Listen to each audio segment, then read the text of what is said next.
नमस्कार मित्रांनो. कधी-कधी आपण ज्या लोकांना देवासारखं मानतो, तेच लोक आपल्या विश्वासाचा सर्वात मोठा गैरफायदा घेतात. ही गोष्ट आहे महाराष्ट्रात चर्चेत असलेल्या एका व्यक्तीची. नाव कॅप्टन अशोक खरात. एक कथित ज्योतिष, ज्यांच्याकडे मोठमोठे राजकारणी सुद्धा जात होते. हो, मुख्यमंत्री असताना एकनाथ शिंदे त्याला हात दाखवायला गेले होते.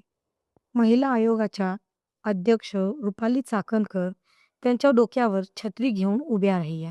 त्यांचे पाय धुतले गेले. आणि एवढेच नाही, निलेश लंके, राधाकृष्ण विखे पाटील, जयंत पाटील अशा मोठ्या नेत्यांनी त्यांची भेट घेतली होती. म्हणजे त्यांचा प्रभाव किती मोठा होता हे तुम्ही समजू शकता. लोक त्यांच्यावर आंधळा विश्वास ठेवत होते. पण या भोंदूबामाच्या मागे एक भयानक सत्य लपलेलं होतं.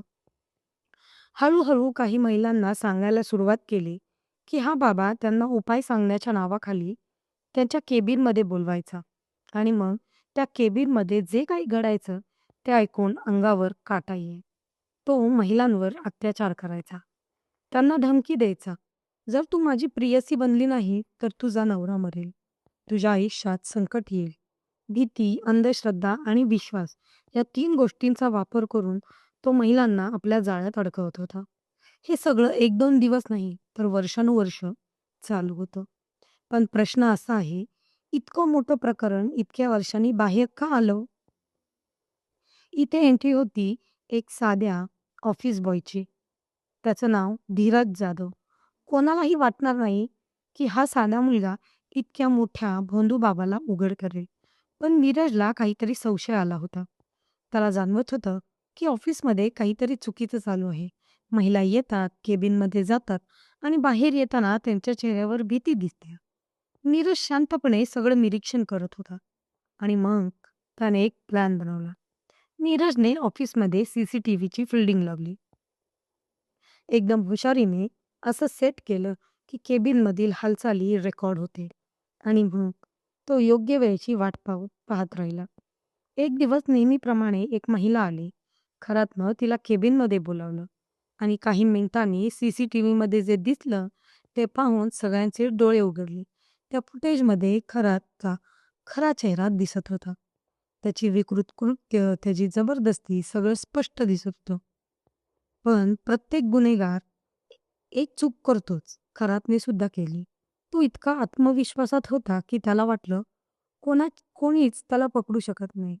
पण नीरजनं आधीच सगळं प्लॅन केलं होतं. फुटेज सेव्ह केलं आणि योग्य ठिकाणी पोहोचवलं आणि तेथूनच या प्रकरणाला वेग आला. जेव्हा खरातला समजलं की त्याचं सत्य बाहेर येऊ शकतं, तेव्हा त्याने महिलांना आणि इतरांना धमकवण्याचा प्रयत्न केला. जर काही बोललात तर वाईट होईल, तुमचं आयुष्य उद्ध्वस्त करेल. पण त्यावेळी लोक घाबरले नाही, कारण सत्य आता कॅमेऱ्यात कैद झालं होतं. हळूहळू सगळं प्रकरण बाहेर आलं. लोकांना समजलं की ज्याला ते देवासारखं मानत होते, तोच माणूस सर्वात मोठा धोकेबाज निघाला.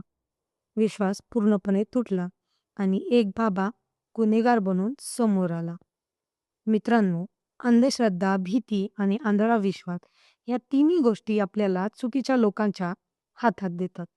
कोणालाही देव बनवण्यापूर्वी त्याचं खरं रूप ओळखा, कारण कधी-कधी बाबाच्या रूपात सर्वात मोठा राक्षस लपलेला असतो.